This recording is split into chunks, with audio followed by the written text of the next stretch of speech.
This is St. Louis on the Air from St. Louis Public Radio.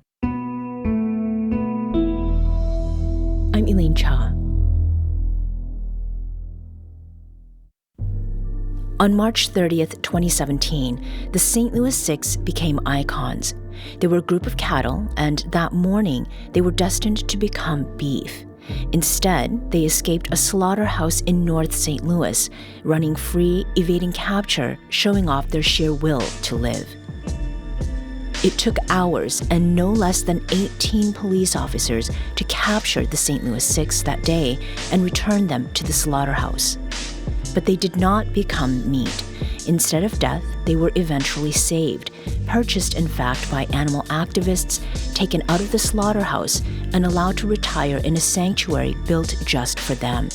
It was in Dittmer, Missouri, about an hour's drive from St. Louis, a place called Gentle Barn. Not all who escaped survived. One steer with dark-colored hair named Spirit was injured at some point in the escape or transport. Before he ever reached the Gentle Barn, the same people who had saved him from the slaughterhouse made the decision to euthanize him. Rescuing animals is complicated. It doesn't always end happily, but even with the death of Spirit, that's where this story seemed to stop, with the surviving St. Louis Six romping through fields, living alongside other rescued animals, and delighting the visitors to the Gentle Barn who arrived every Sunday to meet these celebrated escape artists. And that's the way it was for about 8 years. But a few months ago, in October 2024, the Gentle Barn announced the closure of its sanctuary in Dittmer. In a matter of days, the nonprofit moved the surviving members of the St. Louis Six, along with all of Gentle Barn's nearly 30 animals, to sanctuaries in Tennessee and California. St. Louis on the Air producer Danny Wicentowski has been looking into what happened after the closure of Missouri's Gentle Barn and why 5 animals that once called Missouri home, including Eddie, a member of the St. Louis Six, have died since that move. Here's Danny. 6 years ago, on a sunny day in March, I was on the trail of the St. Louis Six. It was nearly the 2nd anniversary of the escape, and I was tracking down witnesses to interview for a story in the Riverfront Times. My search was guided by the official police report from the day, March 30th, 2017, and the report included an interview with an employee at the Star Packing Slaughterhouse, where the cattle had been waiting to be killed and turned into beef. But that didn't happen. Instead, the worker claimed that a thunderstorm startled one of the steers in a holding pen. The steer kicked his way through an unlocked gate, and 5 more followed, triggering a dramatic chase through the streets of St. Louis. The police report also had the statement of one Buck Ford, who owned a tow lot 3 blocks from the slaughterhouse. He remembered the day well. I don't know, I was working here on the lot, and then when I looked outside the gate, and I saw these, I don't know, it might have been 4 or 5 cows. They come down through their way, and they was trying to squeeze. I had my truck parked over there. They was trying to squeeze, like want to go through. Then they all started trying to go through there, and they messed up the side of my truck. Yeah. Buck had grown up around livestock, but it wasn't normal to see a bunch of cattle running through his yard in North St. Louis. What? Cows running loose? That's what got me. It wasn't just Buck.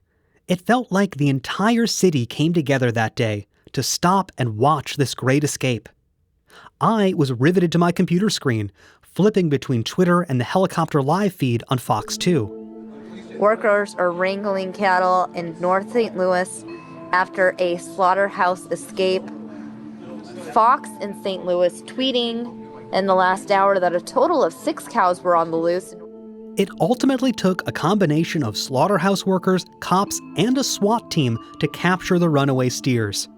Before it was all over, the animals damaged 2 police cars, broke taillights, and even busted through a wrought iron fence. There's a moment from that day that's always stayed with me. It was caught on video, taken by St. Louis Post-Dispatch photojournalist David Carson. David was in a crowd of people watching one of the escapees, a ruddy red-colored steer who probably weighed nearly 1,000 pounds despite being only about a year old. The steer was in a face-off with 2 men who appear to be workers from the slaughterhouse. On the video, you can see the crowd separated from the action by a metal fence, and beyond it, the men position themselves in front of the steer, trying to corner him. Now, a cow's lifespan can be 20 years, so this 1,000-pound toddler who had barely started his life, here he was, fighting to stay alive just a little longer. And what I love about this moment is that when the crowd cheers, it's for the steer. They are on his side. They've even named him. So what's his name? Chico Suave. That's his last name. He's smooth. He earned his stripes, though. He's straight from He need to go down in history. He earned his stripes. He need to go down in history. Let him stay alive. Let him stay alive. He need it. Then Chico charges, forcing his captors to scamper behind a tree. The crowd goes wild. Chico! This popularity didn't end after their capture. It grew into an unlikely coalition of animal rights groups, a former hockey star, and hundreds of people donating to multiple GoFundMe campaigns. Everyone was rooting for the St. Louis Six to live. And they did.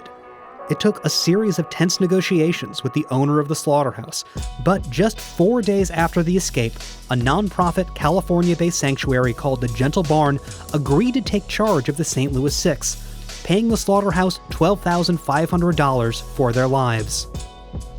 But it didn't end there. Fans of the St. Louis Six wanted more for them. A home. And so another GoFundMe campaign was launched and in 3 weeks raised $400,000. At the time, the Gentle Barn already had sanctuaries in California and Tennessee. But its founders, Ellie Laks and Jay Weiner, made sure that this story would stay in Missouri. And to do that, they bought a 27-acre farm in Dittmer, Missouri, which opened as an official expansion of the Gentle Barn in late 2017. It wasn't just the St. Louis Six living here. Around 50 animals would eventually call the sanctuary home. I visited there myself. I toured its grounds, its visitor center, its barns. I met a gang of nervous chickens and a duck who was persistently trying to make friends with them. There was a shy donkey who allowed me to pet his muzzle and a pig who loved belly rubs. Each of them had a name and a volunteer ready to share their story. I also got to meet Chico.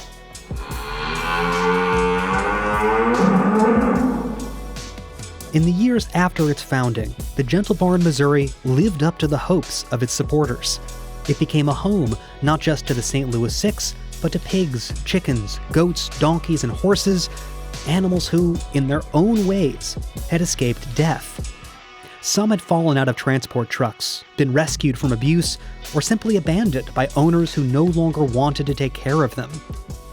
But on October 25th, the Gentle Barn uploaded a video announcement to its Facebook page. It was from its founders, Ellie Laks and Jay Weiner. They announced that they were closing Missouri's Gentle Barn. Every animal that comes through the doors of the Gentle Barn is met with a promise that we will love them, care for them, and provide for them for the rest of their lives. With the enormous amount of animals in our care, we must always be working strategically to make sure that they get everything that they need while still serving the communities. A precise reason for the closure wasn't spelled out. Ellie said that the California and Tennessee locations were thriving, and Jay said that they cared very deeply about the Missouri staff, volunteers, and visitors. We're very proud of the work that we've done there over the past 8 years. We have been working hard to stay open there, but because of the pandemic, the weather, the economy, and diminished financial support, we have to follow through with this plan. The delivery of this announcement, and Jay's vague list of reasons, staggered the Gentle Barn's Missouri volunteers. Some of them had spent years there working as docents and guides for public visitors. This place was a part of their lives. Everyone was shocked, confused. No one really understood. I mean, there had been no sense, no notice, no warning that there were any problems like that would require them to shut down. That's Joseph DeVault, a former volunteer of the Gentle Barn, Missouri. He first encountered the sanctuary as a visitor about 4 years ago.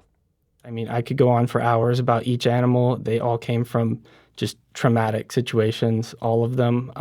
And watching them kind of heal from that trauma was healing, and seeing like these cows. They have no reason to trust any human, any person. I mean, people who look just like me, were the ones to torture them. So the fact that they can kind of get past that and see us, and not only that, like especially as you got to know them, they would come up to you. They'd be excited to see you, and just knowing where they'd come from and where they are now was so healing. It was that everything will be okay with all the mess going on all over the world. Like these cows were, I mean, it was a sanctuary for all the people there as much as for them. Joseph had grown up on a farm in Arkansas around cattle, and he says that the Gentle Barn couldn't have been more different. The sanctuary made sure visitors knew that it wasn't a petting zoo, and it also made sure that everyone who visited knew the story of the St. Louis Six. That was part of Joseph's experience as a volunteer. He says that he often found himself sharing the story of the escape as visitors waited to meet Chico and the other steers. These guys are celebrities, so on a very busy day, you might get 20 people rush down to go see the cows. So part of my job was to filter people in one at a time, a few at a time, so they wouldn't get just surrounded by people. Over the years, the St. Louis Six settled into their new lives as sanctuary celebrities. Chico was still their leader and the most popular with visitors, but another former volunteer, Ryan Harper, developed a strong connection with a different member of the St. Louis Six, a steer with a mix of white and ginger hair named Houdini. I just spent more time with him because he was the cow that not that people ignored him, but he wasn't as opening to the hugs or the cuddles. So I spent a little more time with him because he never got that on a regular basis. I made it a goal of mine to help him heal. I was also in the Marine Corps, so I knew about PTSD, and I always contributed what he had to PTSD. And I just kind of worked with him how I would work with Marines that I knew that had PTSD. And I acknowledged what he was going through, and I always respected that. But at the same time, the more I got to know him, I could understand him a little more. And he got to the point where you could kiss his nose, you could hug his face, and he really did come a long way. It wasn't all cow hugs and face kisses. Volunteers cleaned the pens and managed a workload of feeding and watching the animals. But volunteers like Ryan Harper tell me that it was a labor of love. Ryan spent 5 years in that role, forged by his connection to Houdini and the other animals. There were few warning signs that something was wrong, but Ryan and the others point to a particular decision as a major turning point: moving the Gentle Barn's 2 horses and 2 donkeys to the sanctuary's location in California. They gave no honestly believable reason. They just said they were going to be taken care of better there. And we were all heartbroken because those donkeys were bought in an auction by a family, and the family brought them to us in Missouri. When I started volunteering, they were the newest residents there. And it took over a year for them to truly open up to people. And they had found their people, and they were literally just ripped away. Ryan wasn't directly affected by this change. He wasn't responsible for their care, but he couldn't make sense of it.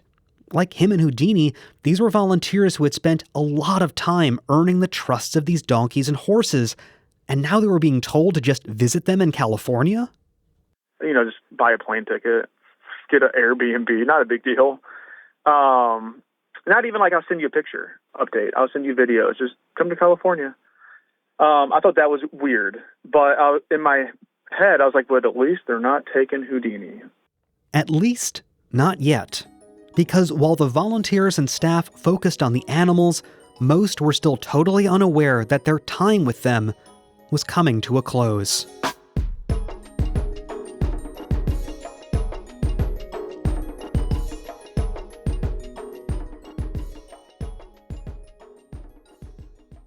Support comes from Gemma, architects, planners, and designers seeking to bring joy to their clients and communities.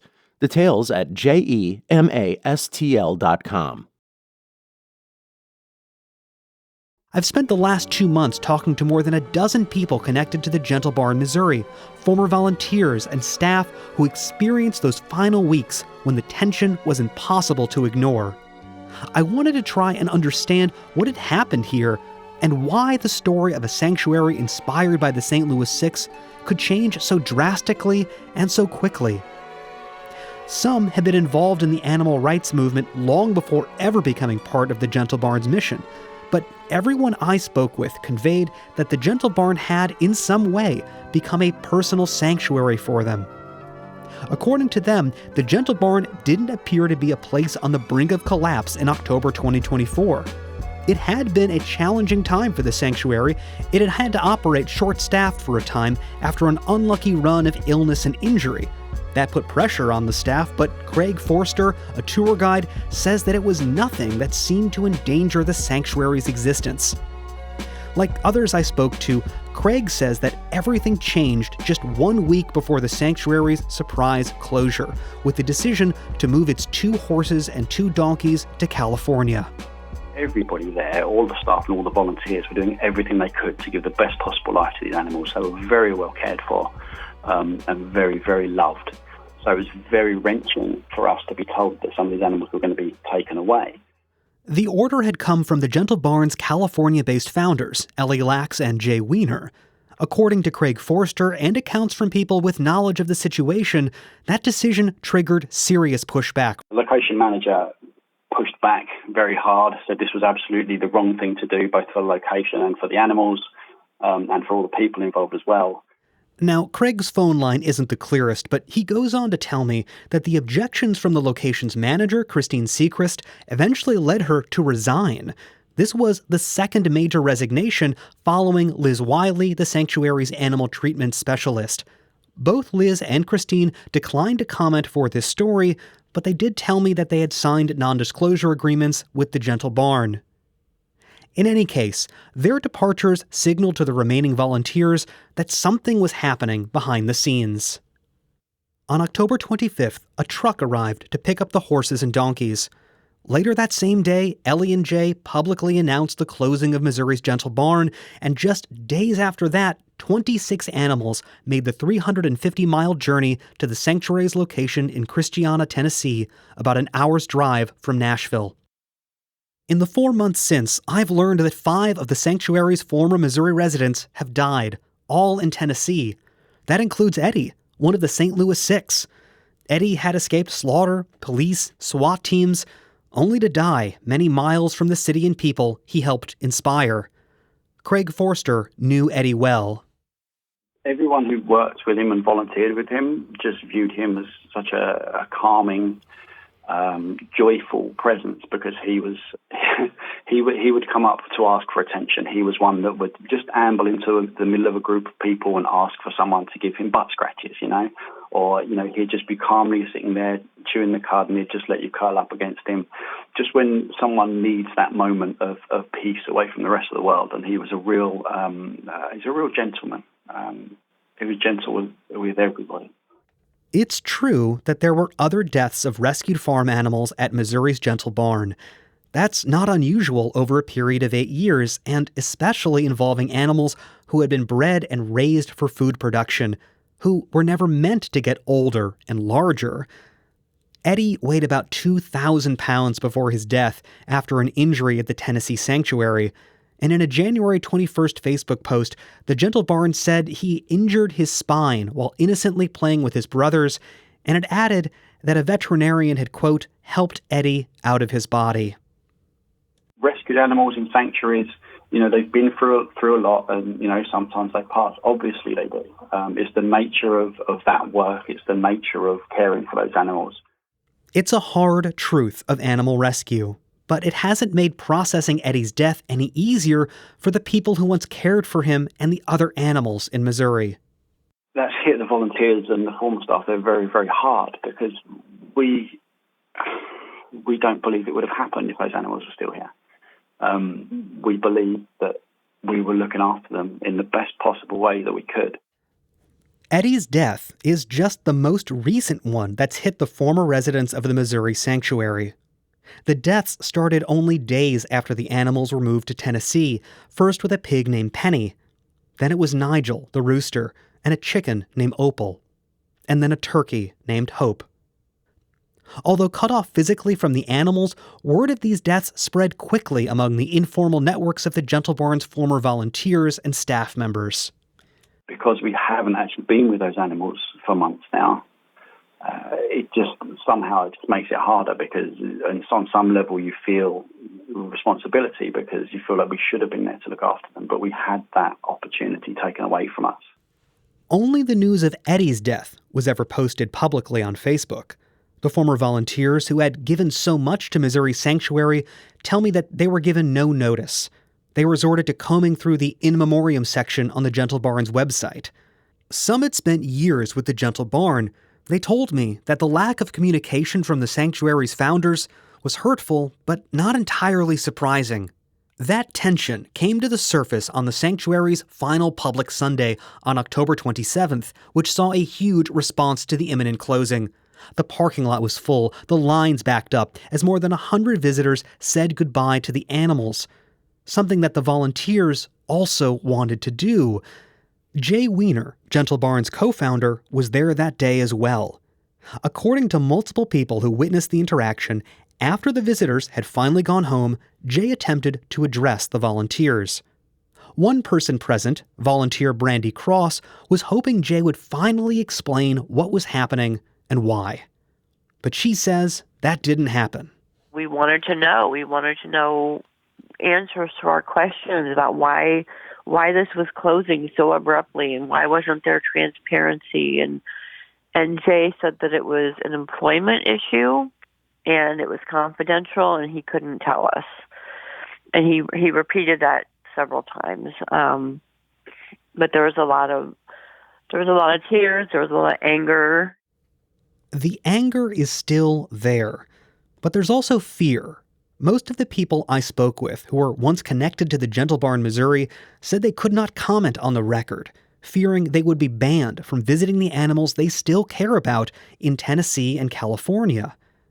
And now cut off from the Gentle Barn, its former volunteers in Missouri have a lot of questions about the treatment of the animals who died after their transport to Tennessee. Many say they feel abandoned by the sanctuary and its founders. We're angry that we don't feel there's adequate staff in Tennessee to handle this many animals coming down there at the last minute. And I'm not finding any fault in anybody from Tennessee. I'm finding fault in the founders that this should have been planned better and with more care and concern for the safety of the animals. And it just wasn't. And so we just keep every day, we check the website, and we keep hoping and praying there's not another one of our animals on it that has passed away. The emotions around the end of Missouri's Gentle Barn are still running high. On one hand, this place touched hundreds and probably thousands of lives over the last 8 years, giving animals a place to find healing, peace, and giving people a way to find those things too. Ryan Harper said he saw it happen again and again, people arriving at the Gentle Barn as curious tourists and leaving changed. We had some people come that would tell us they never ate pork again because they met Rosie or Petunia. And that never would have happened. And it's not about changing everybody to what you believe in, but if you can make a dent of change in a positive way, no matter what it is, you're doing something right. What still doesn't make sense to Ryan and the other volunteers is why those same people were not given a chance to save the sanctuary, to keep the Gentle Barn in Missouri. Former tour guide Craig Forster puts it like this. If they thought there was a problem coming, why not tell us that? Why not speak to the people involved and see if we can help? Because everyone here knows people, everyone works for different companies, everyone could try.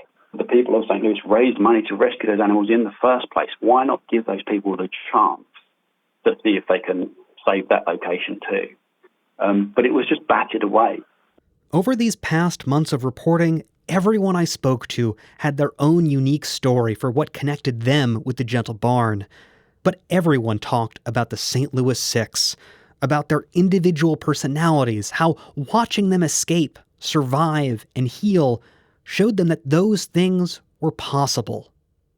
Joseph DeVault, a former volunteer, said that every time he told visitors the story of the St. Louis Six, how Chico and the others refused to give up, he could see a recognition of something profound.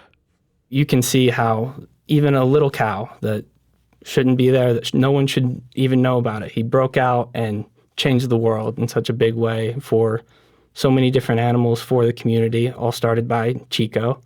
I think any of the people who ever met Chico would agree with me. He kind of has an aura of just strength, but he's really calm, or if you'll excuse the pun, gentle. He 1,000-pound, 3,000-pound animal, but he's so calm, but he knows what he did, and he'd do it again. For Joseph and the others left behind by the Gentle Barn's departure, that's the tragedy of the way this sanctuary closed. Because St. Louis had already stepped up once to give Chico and the St. Louis Six a home in Missouri. We just never got a chance to do it again. The next chapter of the Gentle Barn story is not in Missouri. But what it left here, what Chico and the St. Louis Six showed St. Louis about itself, about freedom and risk and triumph, that's something that can never be taken away.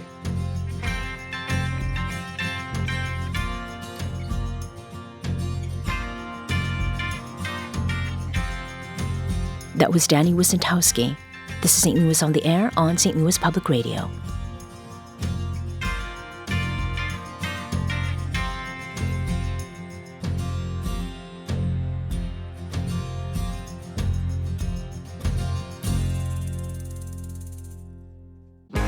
If you have a smart speaker, you have access to the entire world of NPR and St. Louis Public Radio.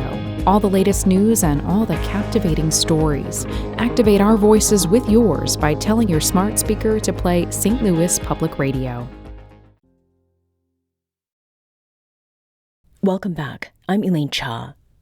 Today we've been exploring the aftermath of the abrupt closure of Missouri's Gentle Barn. That closure last October left its local supporters shocked as many animals they had grown to love were transported to Tennessee. Then, some of those animals started dying. St. Louis on the Air producer Danny Wicentowski has been investigating what happened at Missouri's Gentle Barn before and after its closure, from the treatment of its volunteers to the animals' deaths that followed. A bit later, we'll hear from Gentle Barn co-founder Ellie Laks. But first, I'm joined by St. Louis on the Air producer Danny Wicentowski. Hi, Danny. Hey. So, Danny, this investigation, it really has a central question, and that is, why did the Gentle Barn close? Did you ever find an answer to that? We really don't have a clear sense. And part of that, as in the announcement that Jay Weiner and Ellie Laks made, they referenced things like the pandemic, weather, diminished financial contributions. But it's just not clear why this had to take place in October and seemingly really over a matter of maybe just something like weeks of where this went from people feeling that the Gentle Barn in Missouri was getting visitors and in a good place to suddenly seeing these animals departing and the entire thing closing down in a matter of days. Mm-hmm. This is not your first story about the Gentle Barn. In 2019, you put together an oral history of the escape of the St. Louis Six, and that was for the Riverfront Times. And you were actually a guest on this show to talk about that story. The Gentle Barn's co-founder, Ellie Laks, described the overall mission of the sanctuary. The Gentle Barn is home to animals rescued from severe abuse or neglect. We bring them in, we rehabilitate them with vet care and a whole slew of alternative methods.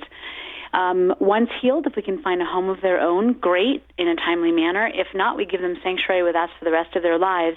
And when they're ready, we partner with them to host groups of at-risk inner-city special needs kids, as well as school groups and private tours, to help people recover from their own stories and to connect children with the love of nature and animals. Now, in that 2019 interview, Ellie Laks was also asked how the Gentle Barn keeps itself running. By the generosity of the community, actually. There's so many people in the community that love animals and wish that they could help more or do more or have more animals, but it's not in their wherewithal. So for them to partner with us, fund us so that we can do the work. They get to feel like they're saving animals and doing good in the world while we're feeding, cleaning, and taking care of the animals that they're funding. So it's a wonderful partnership. So, Danny, as we just heard, there was a lot of community support for this sanctuary. Was there an effort to engage that community to get their help in keeping the Gentle Barn in Missouri? It just doesn't seem that that's the case. I am subscribed to all of their marketing emails. I get their text messages. There was no emergency alert. There was no GoFundMe. There was no campaign to keep the Gentle Barn in Missouri. In fact, really the only version of this fundraising was the day of that announcement, October 25th, was actually to raise $75,000 to transport the animals out of Missouri. So there was really not even any pretense of let's see how much we can get or let's try to save this and engage that community. It was really just to the transport. This is already done. This is closing. And that is, again, why there was so much shock and confusion from people who felt that they were part of a really deep base of support for this place. Mm-hmm.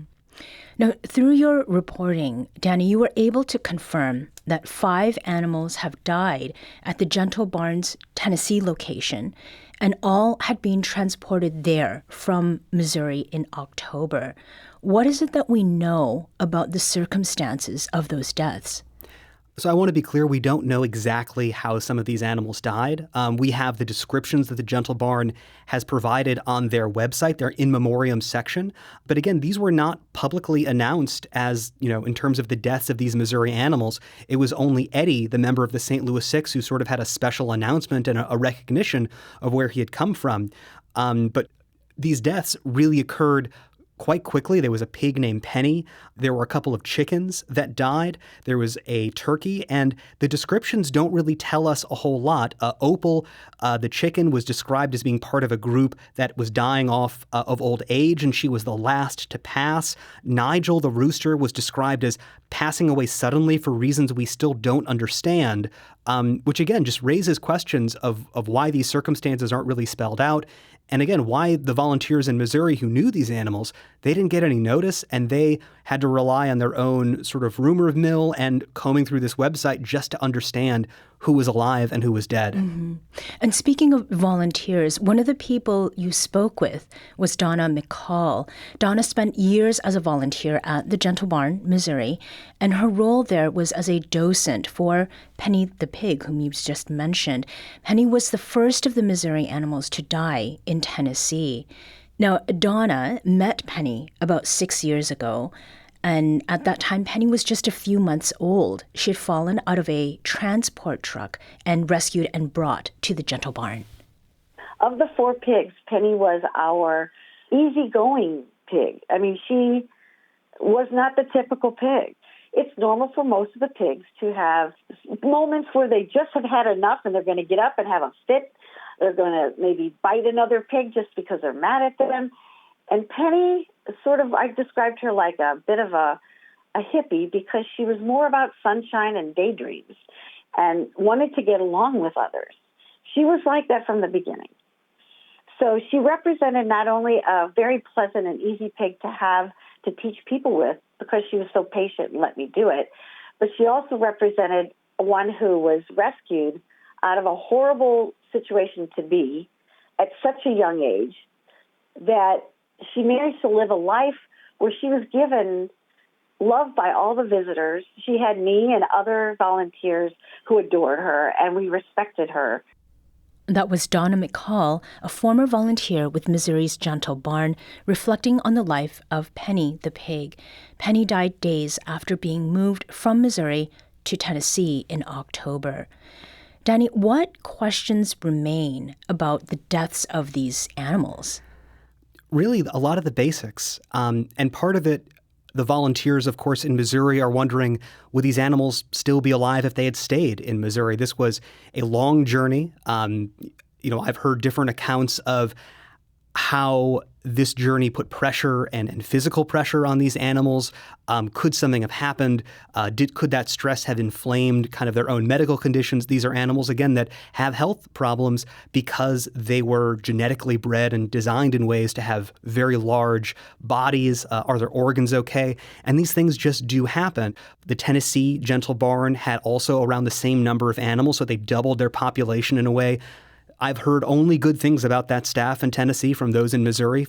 But part of what I did find in my reporting, I obtained a document, the standard operating procedure document for animal care at the Gentle Barn, Missouri. And what is really apparent there is that the person who is at the top of this decision tree for animal care is Ellie Laks, the co-founder.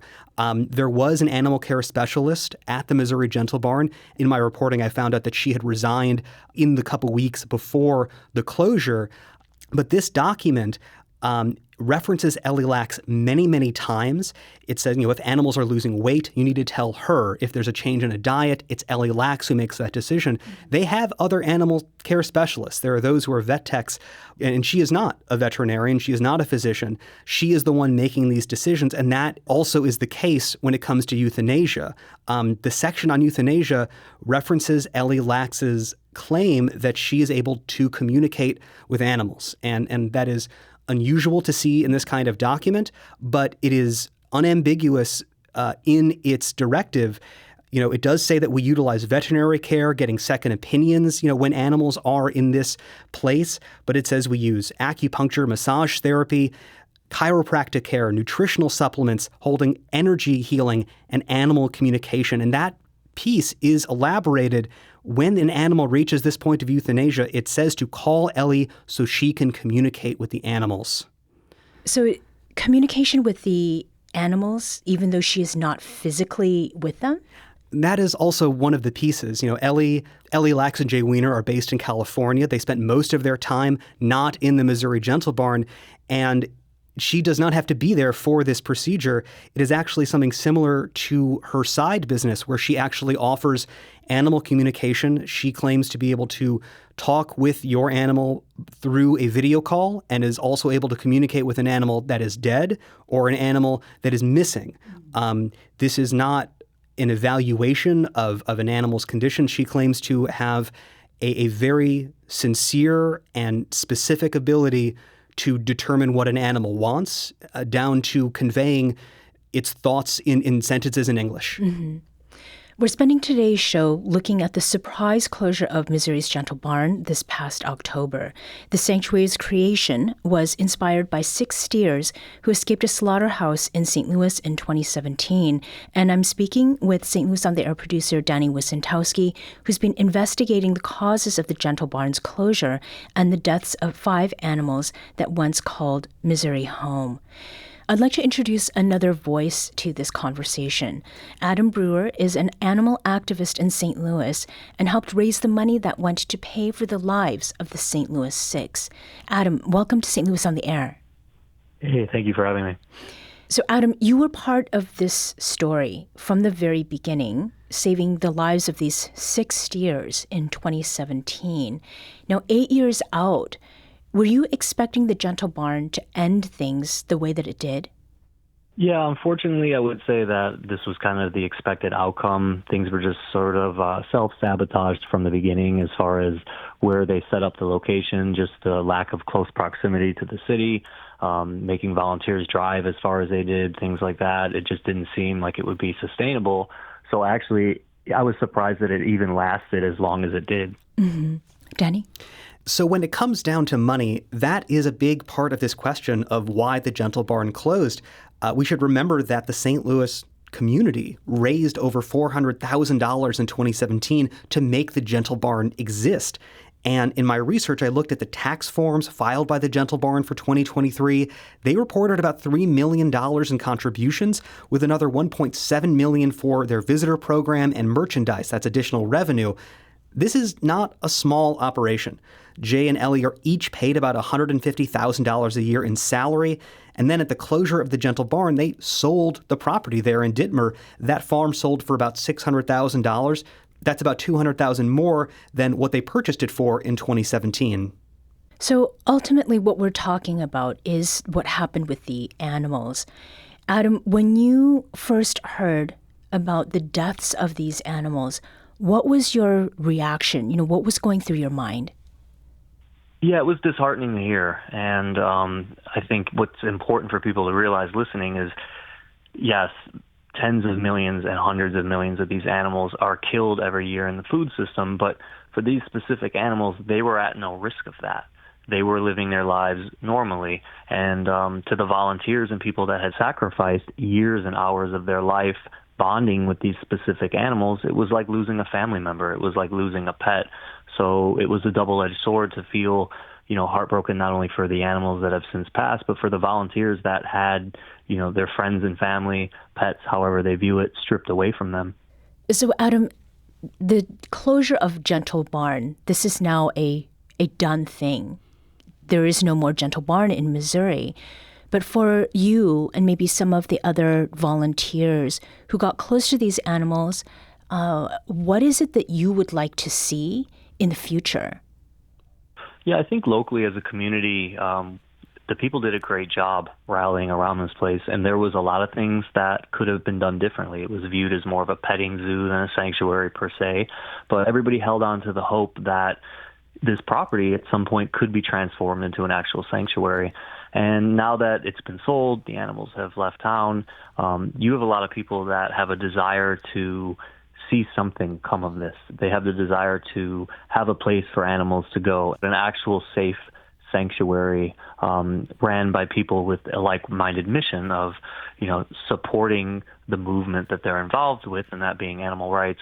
So hopefully out of this, everybody can, continue to discuss a possible sanctuary in the future. Corporate sponsors, I don't want them who were I don't want anybody to be dissuaded. St. Louis didn't fail the Gentle Barn, I should say. The Gentle Barn failed St. Louis, and I do think that we are more than adequately prepared, I should say, to have a sanctuary here and to have a place that this vision of over 8 years now has seemed to exist. So making that vision a reality, I think that, again, for anybody that was donating, whether financially or, going and working on the property, should continue to work, continue to network. And I think that down the line, there can be something like that to exist if just the right people come together and, make it happen.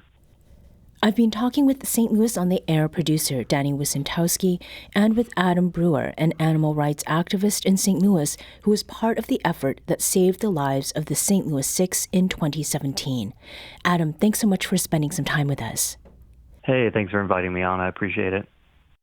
Danny, you've been working on this story for weeks now, and finally, just yesterday, you had a chance to talk with Gentle Barn co-founder Ellie Laks. Now, we heard a bit earlier some of her comments from the time she was a guest on this show in 2019, and during that interview, Laks talked about the generous community support that made Gentle Barn possible. But what did she say to you, Danny, yesterday about financial support for the animal sanctuary? I did ask Ellie about whether there had been any emergency fundraising efforts. She really did acknowledge how much effort and feeling the St. Louis community and those had done to support the Gentle Barn. She did not give any specifics of what those efforts were, perhaps to save the Gentle Barn or keep it in Missouri, but she was clear that there was financial problems.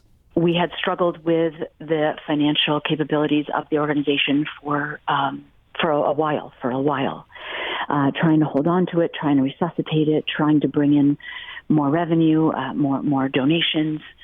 It just came down to, with the help of the board and, our team saying, look, we can't sustain this financially anymore.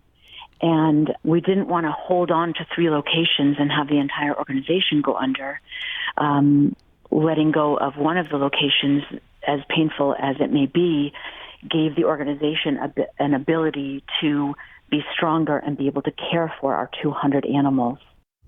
So, Danny, you also asked Ellie Laks about the deaths of 5 animals who were moved away from the Missouri Gentle Barn after its closure to Gentle Barn outposts in Tennessee and California, right?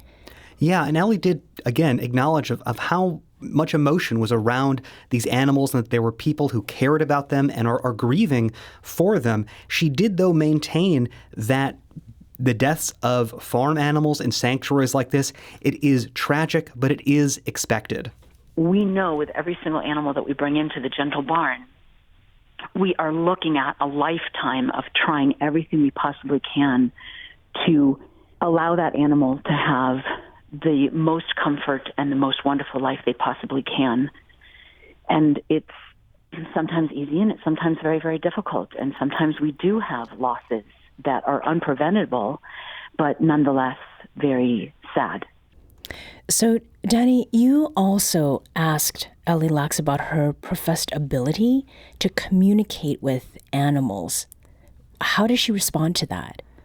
She did clarify and maintain that veterinary care, they are the lead kind of decision makers when it comes to an animal's health or a euthanasia decision, which is what I asked her about, the death of Eddie, one of the members of the St. Louis Six, who was described by the Gentle Barn as injuring his spine and then being helped out of his body. That is a euphemism for that very difficult euthanasia decision. She acknowledged that animal communication, though, is part of this decision process. The veterinarians lead our decisions. The state of the animal leads those decisions, and animal care is just there to support it. Sometimes I weigh in with animal communication if the animal has a specific request. We all work together as a team to care for these animals. That's Ellie Laks talking about ways Gentle Barn makes its animal care decisions. Does that match the standard operating procedure document that you obtained, Danny? It broadly does, but I really should point out that, this decision around euthanasia, it is really specifically identified as something that Ellie makes the call on. She is described as confirming with the animal what it wants to do using this animal communication. The document does list veterinary care and some of these other aspects, but it is just notable that the buck stops really with Ellie on this decision. She told me, of course, that the veterinarians lead this process.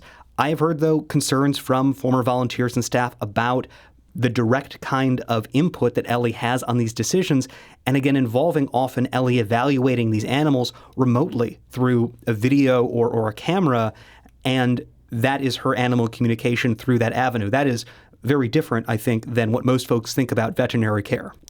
Danny, you've spent now a lot of time on this story. What questions do you still have, or what is it that you'll be looking for next? I think a lot about the what-ifs of this story, and that's really what a lot of the heartbreak that the volunteers and staff who formerly worked there have told me. What if there was a campaign to save this place? What if we had known how bad things were months in advance? What if we had been part of these discussions? Could we have raised this money? Could we have stabilized things? Ellie Laks really seemed to indicate that was never on the table and that just wasn't possible.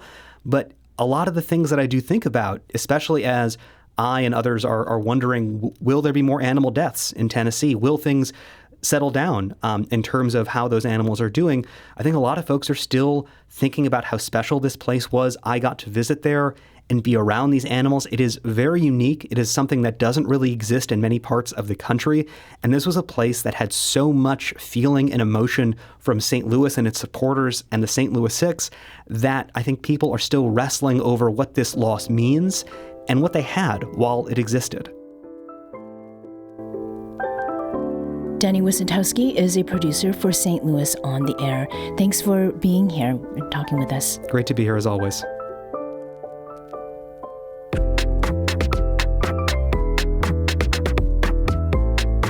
This episode was produced and written by Danny Wicentowski and edited by Alex Hoyer with additional editing support from Emily Woodbury.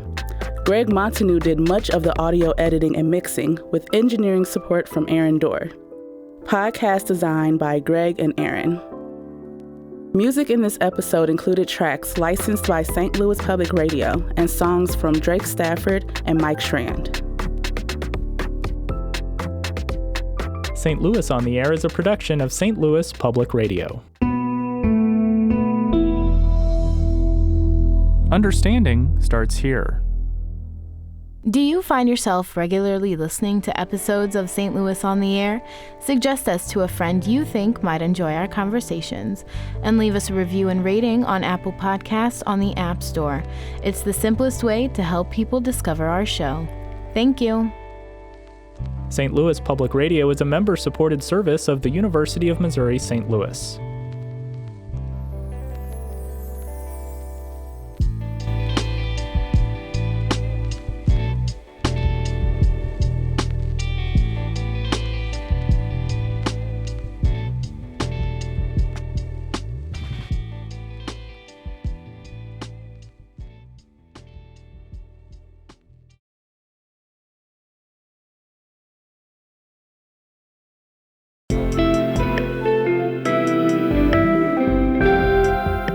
The Gateway brings you the day's news each weekday from around the St. Louis region and the state capitals in Jefferson City. Our schools are accredited. We don't need this bill. And Springfield. How many more years must pass before lawmakers see time is of the essence? I'm Abby Larico. Join me each weekday for The Gateway on the STLPR app or wherever you get podcasts.